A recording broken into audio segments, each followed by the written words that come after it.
요한복음 13장 13절로 15절의 말씀, 신약성경 170페이지에 있습니다.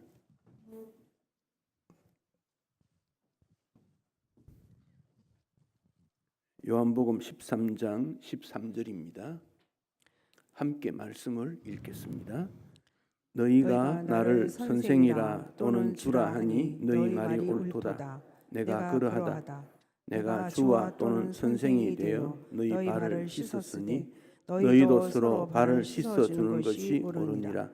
내가 너희에게 행한 것 같이 너희도 행하게 하려 하여 본을 보였노라. 아멘. 우리 인생을 만남이라는 단어로 정의할 수 있습니다. 좋은 만남, 잘 만난 만남이 되어야 인생은 행복해집니다. 그러나 잘못된 만남, 어색한 만남은 인생이 무언가 휘어지고 기쁨이 사라지게 됩니다. 시인은 생선과 같은 만남은 비린내가 난다 그랬고, 꽃송이와 같은 만남은 적시는 좋으나 곧 시들어 떨어지는 것이다 그랬고, 건전지와 같은 만남은 힘이 있을 때는 좋으나 힘이 없으면 사라지는 만남이라고 했고, 지우개와 같은 만남은 만났지만 곧 잊어버리는 그런 관계라고 했습니다. 그래서 손수건과 같은 만남은 땀을 흐를 때 닦아주고 눈물을 씻어줄 수 있는 그런 만남이라고 합니다. 그래서 우리는 예수님과의 만남을 통해서 눈물을 닦아주시고 힘들 때 땀을 닦아주시고 기도의 마음을 받아주시는 그런 예수님 만나는 신앙이 되어야 하겠습니다. 예수님 통해서 구원받은 우리는 이 땅에서 또 많은 만남이 있습니다. 그 중에서 만나기 좋은 그런 경우가 있고 만나기 싫은 경우도 있는데, 가장 최초로 행복하게 잊혀지지 않는 만남은 부모와 자녀의 만남입니다. 부모는 우리를 낳아서 키워 주셨습니다. 어떤 젊은이가 나를 이끌어줄 스승이 어디 있을까 생각하고 스승을 찾아다녔습니다. 사람들이 많이 모이는 곳도 가보고 책도 읽어보고, 그런데 나에게 과연 가장 귀한 선생님은 누구일까 만나지를 못했습니다. 그러다가 나이가 많은 어떤 노인에게 찾아가서 제가 지금 이렇게 방황하고 있는데 그 이유는 귀한 스승님을 찾지 못해서 그런데 한 분 추천해 주세요 그랬더니, 그래 내가 가르쳐 주마. 너는 지금 즉시 집으로 가면 한 사람이 신발도 신지 않고 방황하는 너를 만나줄 사람이 있을 건데 그가 가장 귀한 스승이다 그랬습니다. 그래서 그 젊은이가 즉시 집으로 돌아갔습니다. 며칠 동안 집을 가지 않았기 때문에 어머니는 집에서 그 아들을 기다리고 있었는데, 아들의 소리를 듣고 어머니는 신발도 신지 않은 채 달려나와 품어 주었습니다. 그래서 부모는 가장 귀한 스승입니다. 위대한 스승입니다. 또 가정은 학교이고 부모는 그 학교의 스승이기도 합니다. 하나님께서 자녀를 잘 양육하도록 부모에게 자녀를 맡겼습니다. 세상의 가치관과 다르게 하나님의 가치관대로 부모는 자녀를 양육시켜야 합니다. 우리 사회가 산업화, 분업화되면서 가정의 기능이 아주 약화됐고 심지어 가정이 사라지고 말았습니다. 자녀들을 보육시설, 학교에 맡기고 가정은 단지 쉬는 곳이 되고 말았습니다. 어린이집, 유치원, 학교, 학원, 방과후 교실, 그러다가 부모는 학비 조달자, 생활 편의의 도모자, 도시락 싸주는 어머니로 전락되고 말았습니다. 이건 참 안타까운 일입니다. 칼릴 지브란은 부모를 활이라 그랬고 자녀를 화살이라 그랬습니다. 그래서 그 화살을 쏩니다. 목표를 향하여 쏘는 겁니다. 시편 기자도 화살통에 화살이 많이 있는 그 가정 부모가 행복하다, 그런 말을 했습니다. 또 하나의 스승이 있습니다. 교사입니다. 부모는 자녀를 길러주는 그런 스승이지만은 스승은 인격과 그 인생을 가르치는 분이 바로 교사입니다. 옛말에 제자는 스승의 그림자도 밟지 말아야 된다고 했습니다. 인생의 빛이 되는 그 스승을 따라가되 그 스승의 가르침에 어긋나지 않도록 제자는 조심하라 하는 것입니다. 우리나라 경우 1958년 5월에 충청남도 강경여고 학생들이 현직 선생님과 은퇴하신 선생님, 또 병으로 고생하는 선생님을 위문함으로 교사의 날이 시작이 되었고, 그 일이 의미가 있다고 여겨서 1963년 9월에 충청남도에서 은사의 날로 정했고 64년에 스승의 날로 부르다가 65년도부터 세종대왕이 태어난 날이 5월 15일인데 그 날을 스승의 날로 정했습니다. 교회도 5월 셋째 주일을 스승의 삶과 책임과 의무와 수고를 알아주는 날로 스승의 주일로 정했습니다. 교회에서 영적 지식을 가르치는 목사, 학생들에게 성경을 가르치는 교사, 구역이나 팀에서 말씀으로 양육하기를 원하는 양육자들, 이 모두는 하나님의 비밀을 맡은 자로서 복음을 가르치는 스승입니다. 존재론적으로는 목사나 교사가 교회에서 아무것도 아니지만 복음을 가르치는 사역적인 측면에서는 매우 귀한 스승으로 여길 수 있습니다. 그동안 우리 교회에서도 주일학교, 또 구역 여러 곳에서 수고한 교사들 있었음을 감사드립니다. 우리 예수님께서 모든 족속을 제자로 삼으라고 명령하셨는데 그 명령이 가정에서 실행되고 교회에서 실행이 되어야 할 것입니다. 나의 자녀는, 우리의 후배는 제자로 부름받았다고 하는 귀한 사명이 있음을 생각하고 말씀을 가르쳐 지키게 하고, 또 선배는 후배에게 스승이 되고 좋은 스승은 좋은 후배를 교사로 삼아야 되고 또 교사는 제자에게 모범이 보여야 될 것입니다. 오늘 예수님께서는 제자들에게 내가 주와 또는 선생으로 너희 발을 씻었으니 모범이 되었다고 말씀했습니다. 교사는 먼저 신앙생활 하신 분은 후배들에게 모범이 되어져야 됩니다. 교회 가르침에 하나님을 잘 섬기는 학생으로 가르치려면 예배 생활에 교사가 모범이 되어야 그 학생에게 예배를 가르칠 수 있습니다. 기도와 성경 말씀을 선생님이 순종하고 따를 때 그 제자가 그런 바른 교육을 받지 않겠습니까? 교회 봉사나 헌금 생활이나 이웃 사랑도 마찬가지입니다. 교사는 모범이 되지 않으면서 학생들에게 가르친다는 것은 지식이나 기능이나 기술을 가르치는지는 모르지만 인격과는 거리가 멀고 신앙과는 거리가 멉니다. 우리는 예수님의 모범된 그 모습을 따라서 실천과 행위로 모범이 되고 또 나를 통하여 배우려고 하는 사람들에게 모범적 가르침, 모범적 배움이 되어야 하겠습니다. 미국의 전 대통령 지미 카터는 가장 존경받는 주일학교 교사로 알려져 있습니다.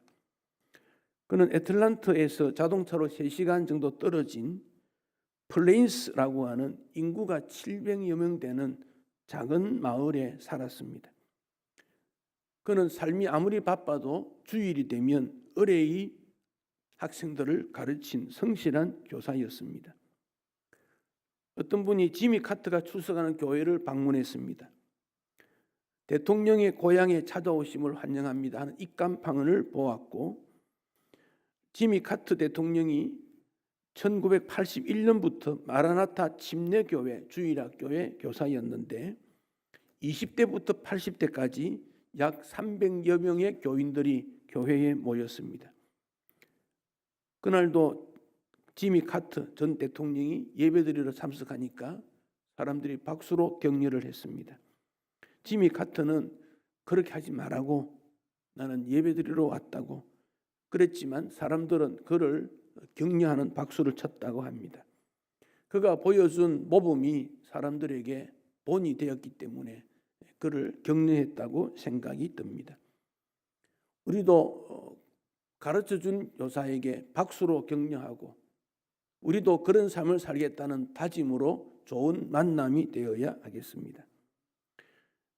예수님은 좋은 교사의 모범이 되는데 이 교육은 제자의 마음에 고마움, 존경심이 없으면 교육이 되지 않습니다. 현대 교육은 재정이 엄청 많이 듭니다. 시설도 필요하고 교육 재료도 필요하고 기자재도 필요하고 여러 가지 필요합니다마는 존경과 고마움이 없는 교육은 참 교육이라고 말하기 어렵습니다.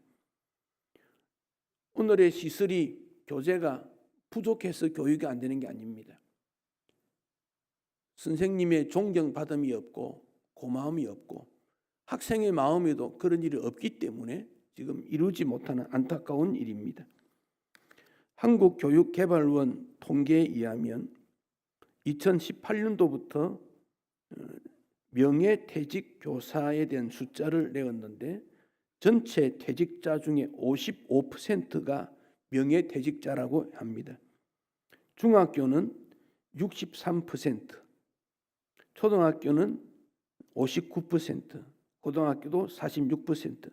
그런데 이게 매년 세월이 흐를수록 비율이 조금씩 높아서 간다 하는 안타까움이 있고, 그 명예퇴직의 이유가 표면상 이유는 건강이 좋지 않아서인데 실제로는 교사의 업무가 과중하다, 학생 생활 지도가 어렵다, 교사 상호 간의 존경심이 사라졌다, 바로 이런 내용이 실제적 이유였습니다. 교사에게 주어진 일이 많다는 겁니다. 또한 학생 지도가 이게 되지 않는다는 겁니다. 이미 학교 교육은 죽었다 하는 내용들이 많이 나오고 있습니다. 교회에서의 교육은 어떻습니까? 교회는 믿음 교육 아닙니까? 과연 믿음 있는 사람이 교사인가? 나이가 들었다고, 경험이 있다고, 그렇지만은 나는 가르치지 못한다 하는 것이 현실이 아닌가요?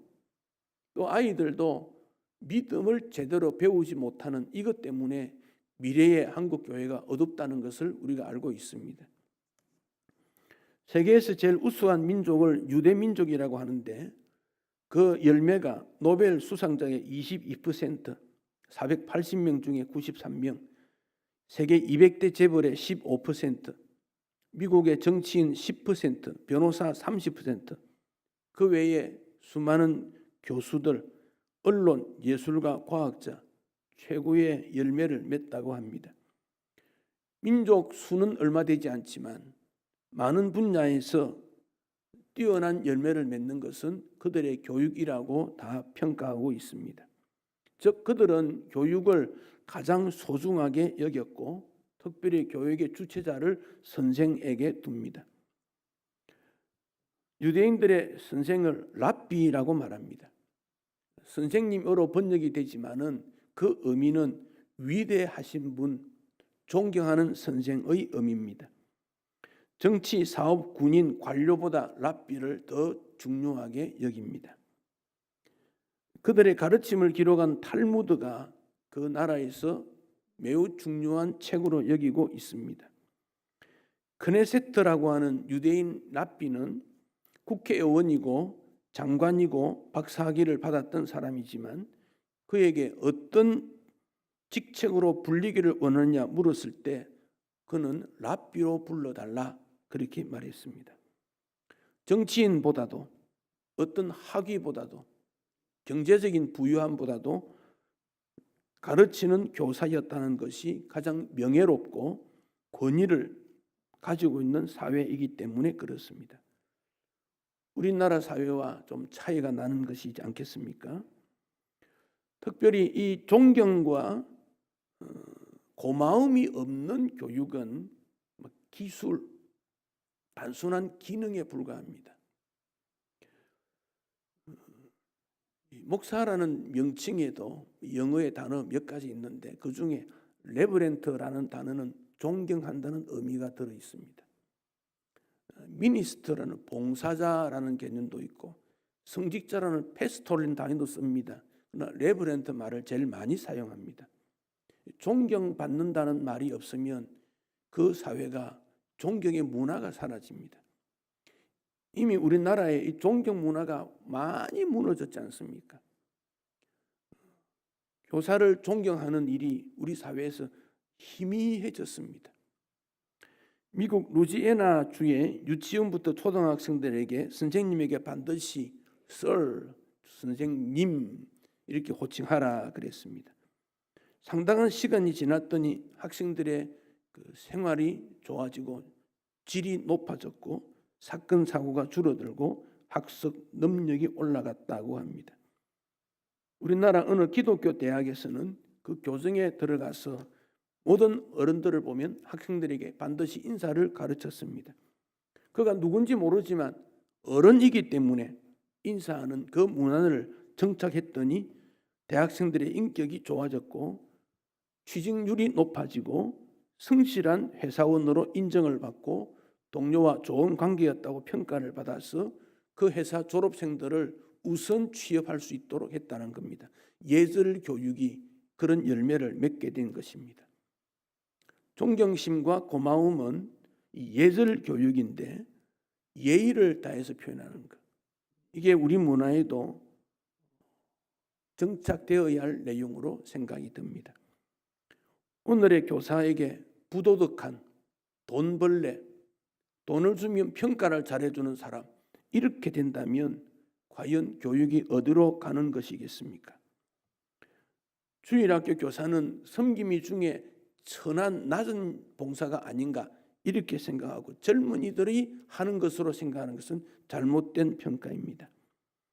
디모데전서 5장 17절에는 잘 다스리는 장로들을 배나 존경할 자로 알되 말씀과 가르침에 수고하는 이들에게 더하라고 바울이 디모데에게 교훈하고 있습니다. 초대교회 시대 교회의 그 조직에는 장로라는 오래된 전통 조직이 있습니다. 그래서 목사와 장로를 함께 장로로 호칭을 하다가 이제 교회 역사 분류가 되면서 목사는 신학 교육을 전문적으로 훈련받고 말씀의 전문 지식과 예배를 인도하는 자로 삼고 장로는 지리자로 나누어지게 된 것입니다. 다 동일한 장로이지만 말씀을 가르치는 자에게 존경심을 더하라. 바울은 이런 교훈을 주었습니다. 그 이유는 기독교는 말씀의 종교이고 복음에는 말씀을 통해서 이루어지기 때문에 그렇습니다. 교회에서 말씀을 맡은 목사, 교사, 또 구역의 말씀 봉사자, 그 외에 말씀으로 양육하는 자는 존경을 받아야 되고 무시하거나 조롱하거나 악한 평가를 하면 되지 않습니다.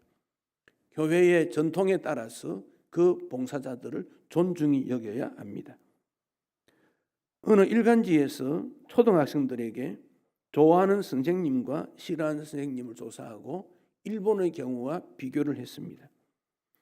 한국 학생이 좋아하는 선생님 4위 늘 웃는 얼굴, 3위 순수하고 솔직한 선생님, 2위 희망과 용기를 주는 선생님, 1위 재미있는 선생님. 일본 학생의 경우 4위 열심히 가르치는 선생님, 3위 친하기 쉬운 선생님, 2위 유머가 있는 선생님, 1위 상냥한 선생님. 반대로 한국 학생이 싫어하는 선생님은 4위 무뚝뚝한 선생님, 3위 잘난 체 하는 선생님, 2위 교실에서 담배 피우는 선생님, 1위 짜증 부리는 선생님. 일본 학생들이 싫어하는 선생님은 4위 잔소리가 심한 선생님, 3위 완고한 선생님, 2위 편파적 선생님, 1위 화를 잘 내는 선생님. 자, 여기 학생들을 통해서 보면 좋은 스승은 누군가? 스승과 제자가 좋은 관계를 이루어야 한다. 관계를 말하고 있습니다. 좋은 만남에 나눌 수 없는 관계이어야 한다는 겁니다.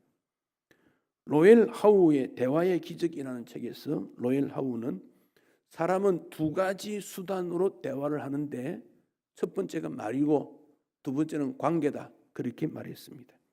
그 말은 긍정적이고 위로가 되고 도움이 되는 말을 해야 되고 나머지 말은 입에서 열면 안 됩니다.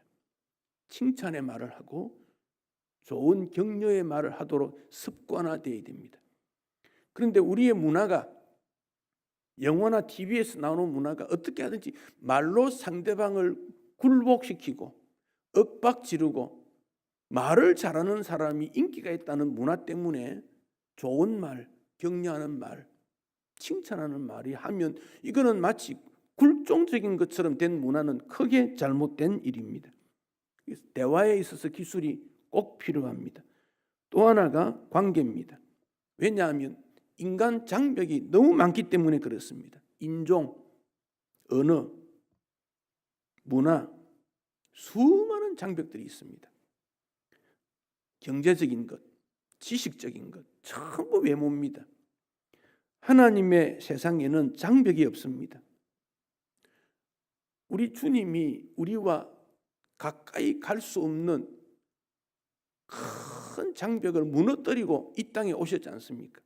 인간의 모습으로 와셔서 우리와 대화할 수 있도록 오신 것은 장벽을 무너뜨린 겁니다. 여기에 교회에 있어서도 가르치는 것, 복음 전파하는 이 장벽을 무너뜨리지 아니하면 복음이 전파되지 않습니다. 참된 스승인 예수님께서 내가 너희들에게 주다, 선생이다. 그렇지만은 너희의 발을 씻어 주었다 그랬습니다. 너희가 나를 선생이라 주라 하는 것이 옳다. 우리 예수님은 그렇게 말씀했습니다. 내가 주님이다, 선생이다. 그래서 발을 씻겨 준 게 아니냐. 너희도 그거 본받아야 되지 않느냐. 그 말씀입니다. 부활하신 예수님께서 멀리 떠나 있는 제자들에게 찾아가셨습니다. 특별히 베드로에게 요한의 아들 시몬아, 네가 이 사람들보다 나를 더 사랑하느냐 물으셨습니다. 그것도 3번이나 반복해서 물으셨습니다. 그러자 베드로가 부끄럽고 죄송스러운 마음이지만은 예, 그렇습니다. 주님 사랑합니다. 주님 사랑한 것 아시지요? 너무 부끄러웠습니다. 그 고백을 들은 예수님께서 내 어린 양을 먹이라. 내 어린 양을 치라. 왜 예수님이 3번 사랑한다는 것을 확인하고 이어서 내 어린 양을 먹이고 치라 돌보라 하셨겠습니까? 복음이라는 것은 너만 예수 잘 믿고 너만 천국 가는 것이 아니기 때문에 그렇습니다. 베드로에게 예수님의 양을 잘 돌봐라. 그것은 오늘 우리에게도 동일합니다. 우리에게도 맡겨진 자녀, 믿음이 약한 후배, 동료, 그들에게 예수님의 가르침대로 사랑의 실천자가 되고 천국을 보여줘야 될 책임과 의무가 우리에게 있습니다. 이런 사명감이 있는 분이 있으면 교회가 번창하고 부흥하고 안정적이지만은 예수님이 맡겨주신 그 사명에 대해서 책임을 지지 않고 내 책임이 아니라고 생각되는 그 교회는 무너질 수밖에 없는 것이 세계 역사가 우리에게 보여줍니다. 이스라엘 사람들은 예수님 가르치심을 듣고 기뻐했습니다.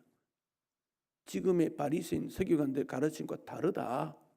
그래서 예수님을 랍비라고 호칭을 했습니다. 그 당시 랍비로 호칭받는 자들은 서기관 바리새인들이었습니다. 예수님은 그들의 말하는 바는 행하고 지키지만은 행위는 본받지 말라. 말만의 선생이었다. 말은 잘하지만 실천이 없었다. 그 점을 지적하시면서 마태복음 23장에 보면 화 있을진저 이런 사람은 저주를 받을 것이다 라고 말했습니다. 바리새인 서기관들, 말로만 가지고는 되는 일이 아니라는 것을 우리에게 보여주었습니다. 그들의 행위는 회칠한 무덤과 같다 그랬습니다. 그들의 속마음은 사람들이 시체가 썩어 냄새 나는 그런 것과 같지만 그런 무덤에 회칠을 한, 페인트 칠을 한 그런 모습과 똑같은 이중성을 예수님은 지적을 하셨습니다. 바울은 디모데에게 나이가 적기 때문에 너의 연소함을 업신여김 당하지 말 것을 말씀하면서 너는 생각하라. 말, 행실, 사랑, 믿음, 정절에 대해서 본이 되어야 될 것을 권면했습니다. 교사는 학생에게, 선배는 후배에게, 먼저 신앙생활 하신 분은 조금 늦은 분에게 모범이 되라. 예수 믿은 것이 자랑거리가 되지 아니고 모범거리가 되어야 된다고 권면하고 있습니다. 자녀는, 후배는, 학생은 스승을 본받고 제일 많은 영향을 줍니다. 잘못된 습관도 배웁니다. 선생님의 버릇을 학생이 그대로 본받지 않습니까? 자녀가 부모의 걸음걸이까지 배우지 않습니까? 그 뒷모습만 보면 누구의 자녀다 알 수 있지 않습니까? 모범이 되어야 될 것을 말씀하십니다. 예수님은 내가 주와 선생이지만 너희 발을 씻겼으니 서로 발을 씻겨주라. 이 일을 계속함으로 교회가 교회되고 복음의 역사가 이어질 것을 말씀하고 있습니다.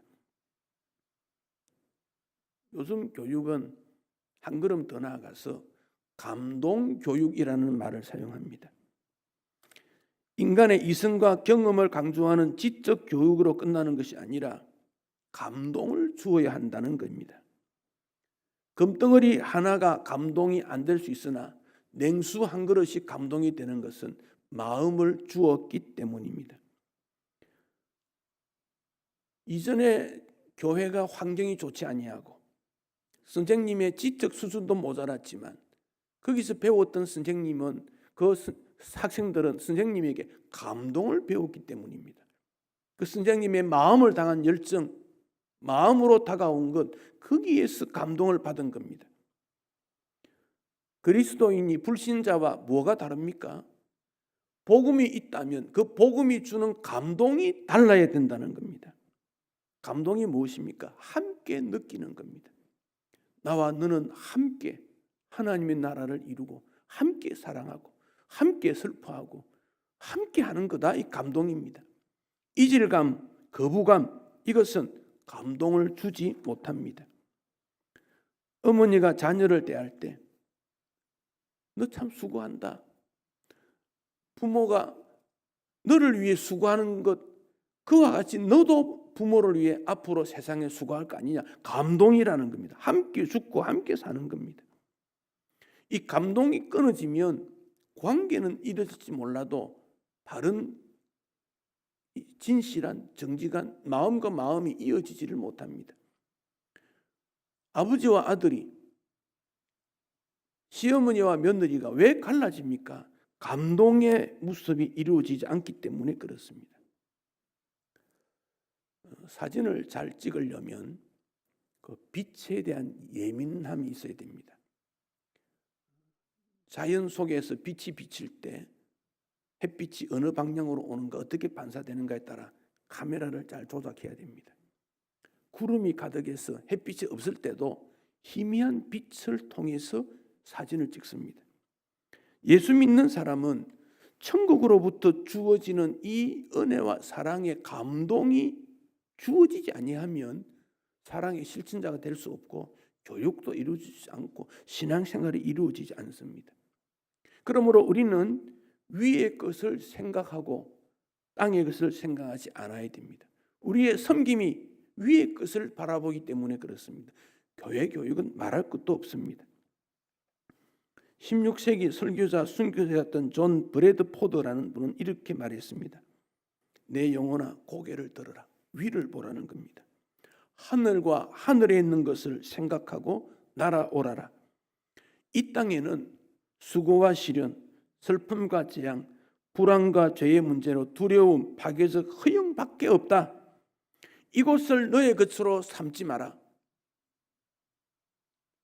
위에 아름다운 예수님이 계시고 다스리는 곳, 기쁨의 창고가 있는 곳, 예수님의 온전함을 바라보는 것, 예수님의 죽음으로 너가 영생을 얻게 된 것, 그것을 바라봐야 된다. 한국의 대학의 상징물이 뭡니까? 호랑이, 곰, 사자, 잘 달리는 말, 독수리, 이거 아닙니까? 왜 그런 상징물을 했을까요? 좀 더 빛, 겸손, 사랑, 이런 상징물을 내세울 수는 없을까요? 그런 강력한 동물적 상징물을 내세우니까 거기서 교육받은 사람들이 세상에 나가서 뭐합니까? 지식을 가지고 상대방을 억누르고 빼앗고 높아지고, 그런데 거기 당한 사람들은 어떻게 합니까? 다 손가락질합니다. 교육이 잘못됐다는 겁니다. 사랑하는 성도 여러분, 우리 예수님이 발을 씻겨주면서 너희들이 그렇게 해야 된다고 말씀하십니다. 그래서 제자들이 예수님의 부름에 모든 것을 버려두고 따라갔고, 예수님 부활 이후에 생명 다해서 부활의 주인공이 되고 죽음으로 이 땅에 마감을 했던 은행일치의 삶을 그들은 보여주었습니다. 우리나라 역사의 어두운 현장에서도 말씀과 삶이 행동이 하나가 되어서 죽음으로 그 시대에 빛이 되었습니다. 오늘 우리는 어떻게 살아야 됩니까? 무슨 교육을 해야 합니까? 다시 우리는 성경으로 돌아가야 됩니다. 내 마음에 맞는 교육이 아닙니다. 하나님께서 기뻐하시는 교육, 하나님이 원하시는 교육, 하나님이 즐거워하시는 교육, 그 교육과 삶으로 돌아가야 합니다. 그래야 사람을 낚는 어부가 되고 사람을 양육하는 교사가 되고 복음의 스승의 길을 걸을 수 있습니다. 우리 주님께서 본을 보여주신 그 길을 따라갈 수 있는 그리스도인, 직분자, 교사 되시기를 축복합니다.